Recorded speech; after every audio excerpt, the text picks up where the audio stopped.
Good evening. I'm going to help with the cello tuning in just a moment.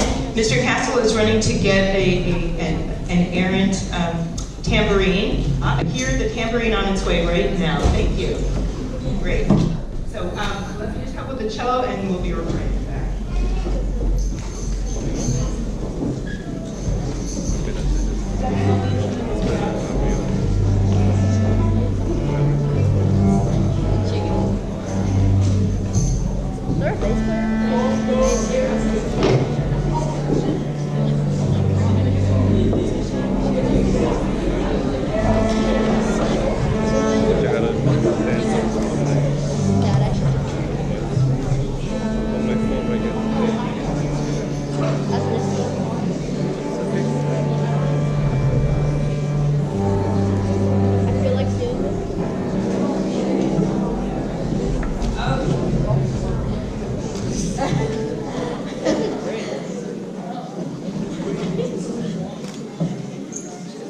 Well, good evening, everyone. It's very nice to be back. For those of you, most of you don't know, I taught orchestra here for, I think, 11 years, 2001 to something, and took a break and am back with these wonderful, wonderful, wonderful, this wonderful group of wonderful young people. So thank you for giving me the opportunity to be here, and thank you to you guys for being such a great group to work with. The first piece we're going to play is based on the Don Quixote story. And what we have, it has evolved over the semester as we've been working on this. You'll hear some narration.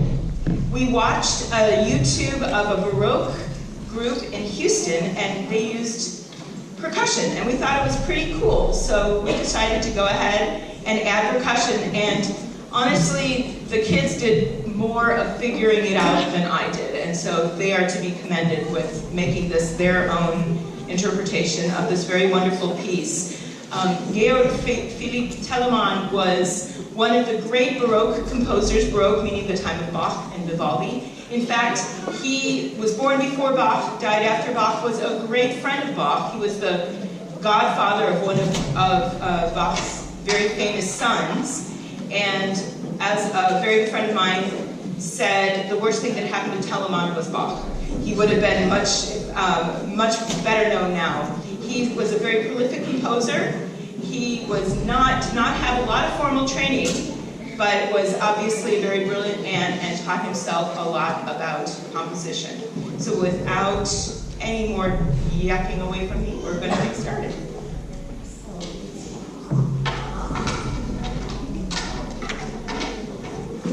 Alonso Quijano is a hidalgo, a member of the lesser Spanish nobility. Nearing 50 years of age, he lives in an unnamed section of La Mancha, an arid and sparsely populated area where many battles occurred between Spanish crusaders and Muslim invaders. Although Quijano is usually a rational man, he had not been sleeping adequately, staying awake to read fictional books of chivalry that he believed to be true. This, according to the narrator, caused his brain to dry. As a result, he's given easily to anger and loses his grounding in reality.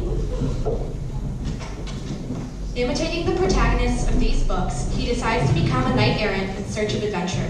Quijano dons an old suit of armor, renames himself Don Quixote, names his exhausted horse Rocinante, and designates Aldonza Lorenzo, a neighboring farm girl, as his lady love, renaming her Dulcinea del Toboso, a situation of which she knows nothing.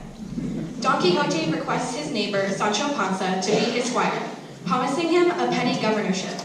Sancho is a poor and simple farmer, but more practical than the hen that clouds Don Quixote, and agrees to the offer, sneaking away with Don Quixote in the early dawn. It is here that their famous adventures begin. Quixote thus makes his impossible dream his own reality. Notice the insistent repeated rhythm played by Jaden on the drum and the lower strings. This is perhaps Quixote's anticipation of his adventures to come.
As Quixote and Sancho arrive through the countryside, they see a group of windmills in the field.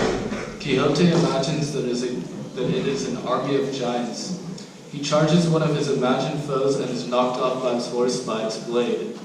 Don Quixote realizes that he went to battle with a windmill, but continues the illusion by claiming that a sorcerer must have intervened and turned the giants into windmills.